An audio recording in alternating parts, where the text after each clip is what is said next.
The Metropolitan Police Service, informally known as Scotland Yard, is a territorial police force responsible for law enforcement in the Metropolitan Police District in London.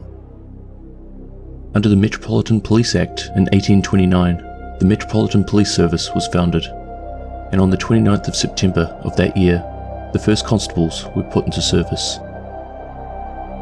In 1837, the Bow Street Horse Patrol, formed in 1805, was amalgamated into the MPS, along with the Marine Police Force in 1839. As the police force for the capital, the MPS has significant national responsibilities. Some of these include the coordinating and leading of countrywide counter-terrorism matters, protecting the royal family and certain members of Her Majesty's government, the safeguarding of 164 foreign embassies and high commissions, policing City and Heathrow Airport, and the protection of the Palace of Westminster. The MPS also deal with significantly more protests and events than any other force in the country. For example, there were 3,500 such events in 2016 alone. For this reason, the MPS has a number of specialist units who are trained in more specific roles. One of these units is the Territorial Support Group. The TSG was established in 1987, replacing the existing Special Patrol Group. They consist of highly trained officers who specialise in public order and large-scale riots. Their aim: to secure the capital against terrorism, respond to any disorder in London, and reduce priority crime. When not in the action of responding to such acts, they patrol designated areas that are experiencing serious levels of gang violence or disorder. Each carrier has an advanced police driver, 7 constables, and a sergeant. Territorial support groups are often composed of 3 carriers, or 21 constables, and 3 sergeants, reporting to an inspector. After the reactivation of Team Rainbow in 2015, one MPS officer was recruited to bring her skills and expertise to assist in the fight against terrorism on a global scale. This officer was named Clash.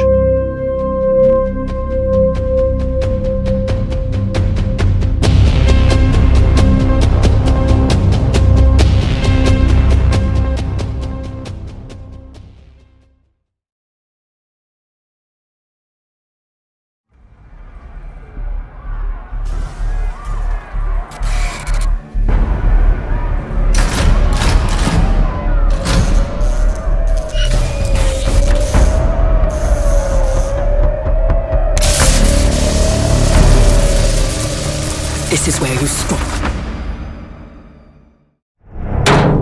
Morowa Evans, codenamed Clash, is a defending operator in Team Rainbow. Clash has always been a force to be reckoned with. Towering above many of her peers at 5'10", she naturally demands attention from those around her. She grew up in the suburbs of London, England, and was a fundamental part in leading the fight against racist mobs and individuals who threatened her community and her people. A determined and persistent person, she remained at the forefront of many of the often violent altercations, until one day she ultimately lost her mentor and closest friend, Pearson. In contrast to her methods, Pearson had always been a peaceful protester.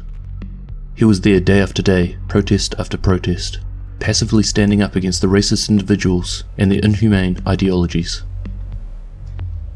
He and Clash shared many of the same views on justice and inequality.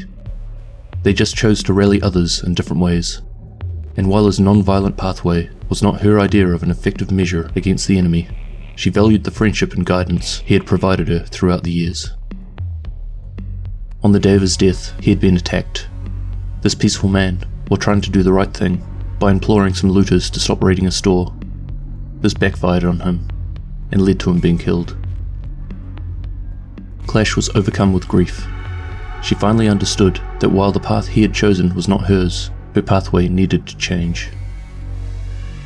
2 months after his death, Clash offered to assist the Metropolitan Police Service in the hopes that she could make a difference. In return, they offered her a clean slate. Her duty was in using her ability to help stop protests from becoming a deadly and out-of-control situation.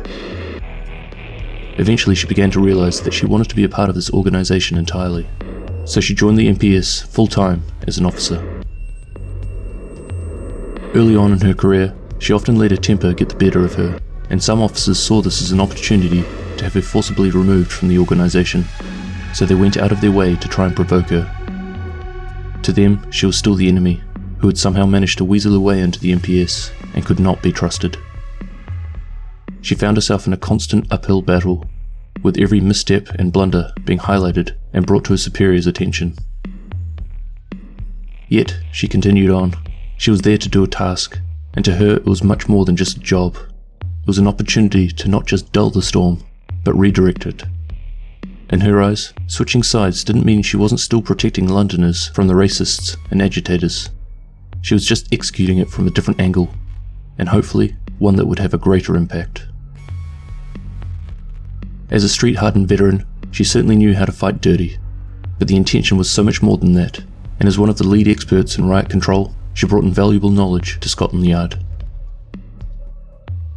Eventually she graduated from Hendon, and legitimately earned the respect of her division, and even the ones who had initially opposed her.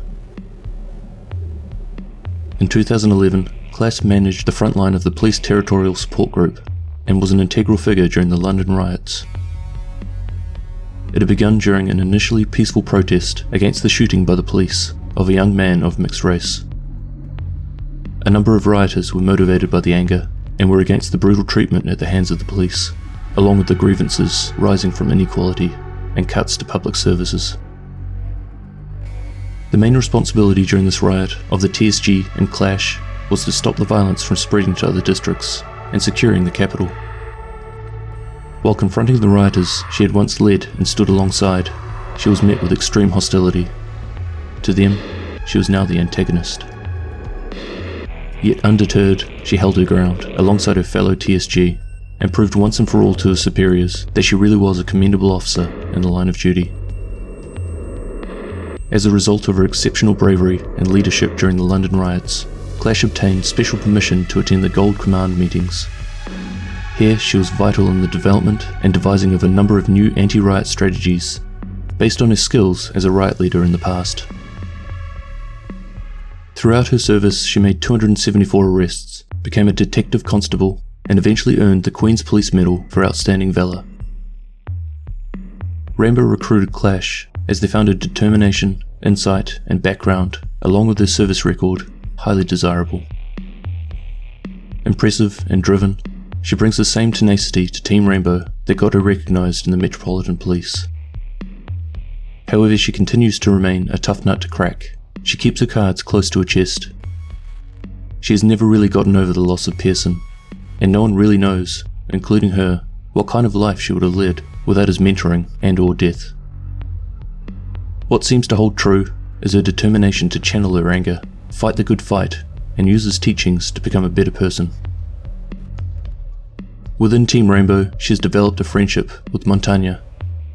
A man of few words, even among his friends, he believes there is a lot to learn from other operators, including Clash, as he sees her immense potential.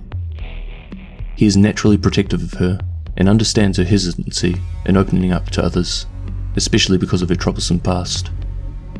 And it's fair to say that Clash respects and admires Montagna, along with his stern and commanding mannerisms.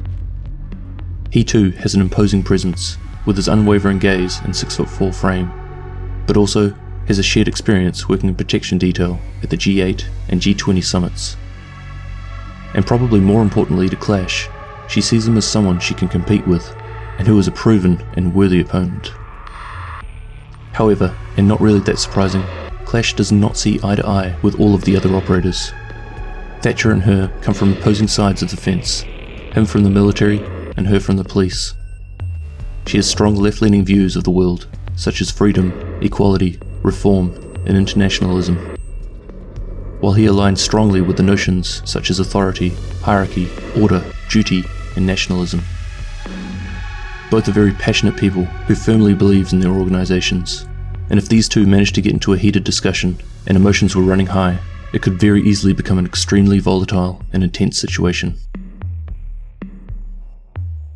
Clash uses a crowd control electro shield as her primary weapon. This bulletproof, extendable shield is able to slow down opponents by using a high voltage charge field generator that spreads out directly in front of the shield. Hostiles caught in the charge field generator also sustain a small amount of damage over time. Using the shield, Clash is effective at blocking entry points, or slowing down a push from the opposing force. Clash's story shows the struggle she faced on one side of the fence, yet with almost identical problems when she joined up with what she would have considered the enemy when she was younger. One of those tough, hardened women that even I as a 6'4" man would be concerned about bumping into on the wrong day.